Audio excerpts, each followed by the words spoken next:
আজকের ভিডিওতে থাকছে লেট নাইট স্টাডি রুটিন, যেটা তোমরা কিন্তু পরীক্ষার আগে বা পরীক্ষার অনেক দিন বাকি থাকলেও ফলো করতে পারবে।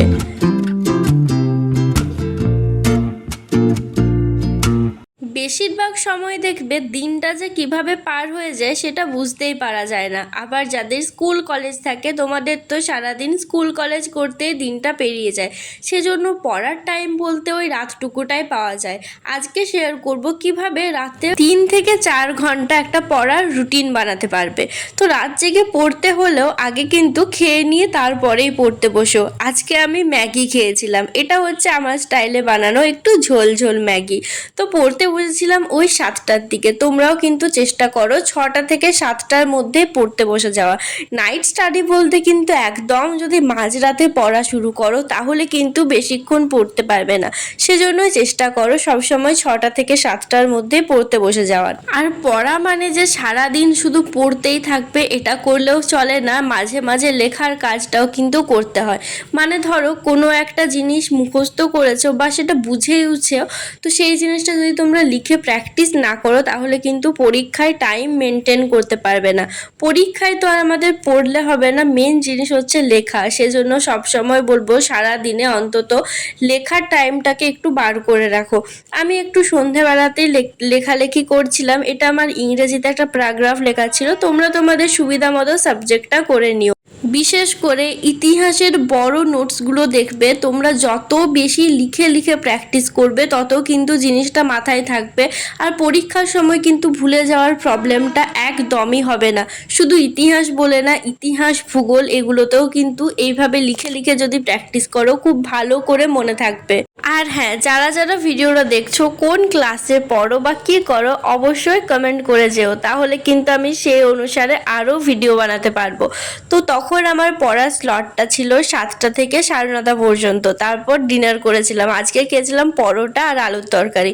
পরোটাটা অনেকক্ষণ আগেই মা বানিয়ে দিয়েছিল, তো আমি খাওয়ার আগে একটু গরম করে নিলাম। আমার সবজি গরম না থাকলেও যদি পরোটা গরম না থাকে তাহলে কিন্তু একদমই খেতে ভালো লাগে না।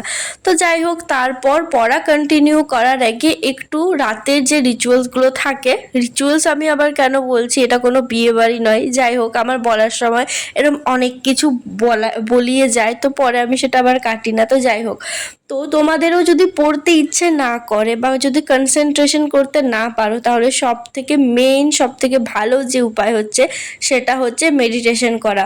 অবশ্যই যদি রাত জেগে পড়ার থাকে তোমরা কিন্তু ফাইনাল স্লটে পড়তে বসার আগে একটু মেডিটেশন করে নিও। আমার না ঘাড় ব্যথার খুবই প্রবলেম আছে, যাদের যাদের ঘাড়ের ব্যথার সমস্যা আছে, মানে একটু পড়লে ঘাড় ব্যথা করে, এইভাবে কিন্তু একটু এক্সারসাইজ করে নিও। এগুলো আমি ইউটিউব দেখে শিখেছি, আমি খুব একটা অত এক্সারসাইজ জানি না।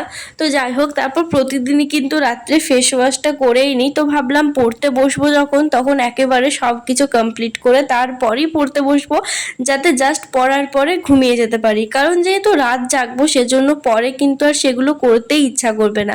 আর সারাদিন মুখে আমাদের এত ধুলোবালি লেগে থাকে যে ঘুমানোর আগে যদি ফেস ওয়াশ না করো সেটা কিন্তু স্কিনটা আস্তে আস্তে উজ্জ্বলতাটা কমে যায়। যদিও আমার এমনিতেও খুব বেশি উজ্জ্বল নেই, বাট ওই যে অভ্যেস হয়ে গেছে। তো যাই হোক, তারপর চুলটাও একটু আঁচড়ে নিচ্ছিলাম। তোমরাও কিন্তু পড়তে বসার আগে চুলটাকে একদম আঁচড়ে নিও, না হলে অনেকক্ষণ পর দেখবে খুব ইরিটেশন লাগে। আর আমি এখন এমন একটা অভ্যেস হয়ে গেছে যে রাত্রে ঘুমানোর আগে বা রাত্রে পড়াটা শুরু করার আগে চুলটা আঁচড়াই। মানে বিকেলের যেটা সবাই মেনলি চুল একটু বেঁধে রাখি, বাট আমার বিকেলের জিনিসটা আস্তে আস্তে কমে গেছে। তার একটা অন্যতম কারণ হচ্ছে আমার দুপুরের ঘুম। ঘুম থেকে উঠতে কোনো দিন একেবারে আমার 6টা বেজে যায়, কোনো দিন 5টা 5:30। তো সেজন্য এই চুল ছাড়ানোটা বিকেলেরটা একদম স্কিপ হয়ে সেটা রাত্রে শিফট হয়েছে। তো এই সব করতে করতে আমার অনেকক্ষণ টাইম চলে গেছিলো। আর 9:30টার সময় ওই পড়াটা কমপ্লিট করেছিলাম। তারপর রাত্রে ডিনার করে প্রায় 10টা 15 বেজে গেছিলো। আর লাস্ট যেটা ছিল সেটা হচ্ছে একটু ক্রিম লাগানো, না হলে মানে ফেস ওয়াশ করার পর যদি ক্রিম না মাখি মুখটা বেশ একটু ড্রাই লাগে। যদিও আমার অয়েলি স্কিন, বাট তা সত্ত্বেও ফেস ওয়াশ করার পর যদি ক্রিমটা ইউজ না করি কীরকম একটা বেশ লাগে। রাত্রে পড়তে গেলে কিন্তু ঘুমানোর আগে যে যে কাজগুলো থাকে সেগুলো কিন্তু রাত্রের ফাইনাল স্লটে পড়ার আগে যদি সেরে না ফেলো তাহলে আমি সত্যি বলছি আর তোমাকে এত কিছু করতেই ইচ্ছা করবে না। সেজন্য যাদের যাদের এই অভ্যেসগুলো আছে বা এগুলো কিন্তু করাও ভালো, তাতে একটু স্কিনটাও ভালো থাকবে। অবশ্যই কিন্তু পড়তে বসার আগে এই কাজগুলোকে সেরে ফেলো। তারপর আবার পড়াটা শুরু করেছিলাম। এখন আমার কিছু মুখস্থ যেগুলো আগে করেছিলাম সেটাই রিভিশন করার ছিল। আর পরীক্ষার আগে আমি যেহেতু বললাম এটা ফলো করতে পারো, আর পরীক্ষার আগে সব থেকে মেইন যে জিনিস সেটা হচ্ছে রিভিশন। কারণ পরীক্ষার এই কয়েকদিন আগে সেরম কিছু পড়ার থাকে না রিভিশন ছাড়া। তো অবশ্যই কিন্তু ভালো মতো করে রিভিশন করো। এখন মনে হয় সেরম কোনো স্কুল বা কলেজের এক্সাম নেই, আমার ঠিক অতটা জানা নেই, নাহলে আমি স্পেসিফিক সেইভাবেই ভিডিওটা বানাতাম। বাট এই রুটিনটাও কিন্তু তোমরা অবশ্যই পরীক্ষার আগেও ফলো করতে পারো। আর সন্ধ্যাবেলায় চেষ্টা করো 6টার দিকে পড়তে বসে যাওয়ার, তাহলে টাইমটা একটু বেশি পাবে। আর পরীক্ষার আগে খুব বেশি রাত জাগলেও সেটা কিন্তু অনেক সময় শরীর খারাপ হয়ে যেতে পারে, বিশেষ করে যাদের রাত জাগার অভ্যেস নেই।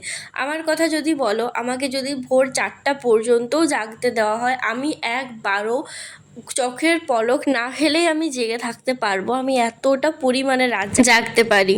তো তোমাদের একদমই আমি এটা অ্যাডভাইস দেবো না যে এত রাত জেগে থাকো। তো চেষ্টা করো সব সময় 12টার মধ্যে পড়া কমপ্লিট করে, বা বড়জোর 12:30 1টার মধ্যে পড়া কমপ্লিট করে ঘুমিয়ে পড়া। আমারও পড়া কমপ্লিট। আর ওই দেখো রাতের আকাশে অন্ধকার ভেদ করে প্লেন নামছে। যদিও এই শহরে অন্ধকার বলে কিছুই হয় না, আবার সারা রাতি বেশ আলো আলোই থাকে চারিদিকটা। তো এখন বাজছে 1:30, আমার পড়া এখন কমপ্লিট হলো। বাট তোমরা চেষ্টা করো 12টা 12:30টার মধ্যে, যারা রাত জাগতে পারো না, ঘুমিয়ে পড়ার, মানে পড়া কমপ্লিট করে। তো এই ছিল আজকে নাইট স্টাডি রুটিন, যেটা আমি প্রায় প্রতিদিনই ফলো করি বলতে গেলে। আর একটা টাইমে তো 3টা পর্যন্ত পড়তাম, সেই ভিডিওগুলো আগে আপলোড করতাম ইউটিউবে। তো যাই হোক, আর ভিডিওটা আজকে এখানেই শেষ করছি। লাস্টে এখন যে প্লেনের ভিডিওটা দিলাম সেটা জাস্ট এক্ষুনি ক্রস করলো এয়ার ইন্ডিয়ার প্লেন, বড় যেটা মডেলটা সব থেকে সেটাই ছিল। আর সান ফ্রান্সিসকো থেকে আসে কলকাতা এয়ারপোর্ট, সপ্তাহে 4 দিন থাকে। এখন না কিরম একটা প্লেন দেখলেই ভয় লাগে, এমন একটা হয়ে গেছে। আর সারাদিন তো 100 কত যে প্লেন যাচ্ছে নামছে, বাট নামলে একটু দূর দিয়ে যায়, বাট যখন ওঠে একদম পুরো আমাদের ছাদের মাথা দিয়ে ওঠে, না হলে এই পাশে যে আছে সেটাতে একদম। তো আজ সকালে ওয়েদার খারাপ ছিল, তখন এরম যাচ্ছিল, একটু অন্যরকম লাগছিল। তো যাই হোক, কি আর করা যাবে। তো ভিডিওটা আজকে এখানেই শেষ করছি, অনেক রাত হয়ে গেছে, এরপর ঘুমাতে হবে। তো ভিডিওটা আজকে এখানে শেষ করছি। সবাই খুব ভালো থেকো, সুস্থ থেকো। আর কে কোথা থেকে ভিডিওটা দেখছো অবশ্যই জানাও।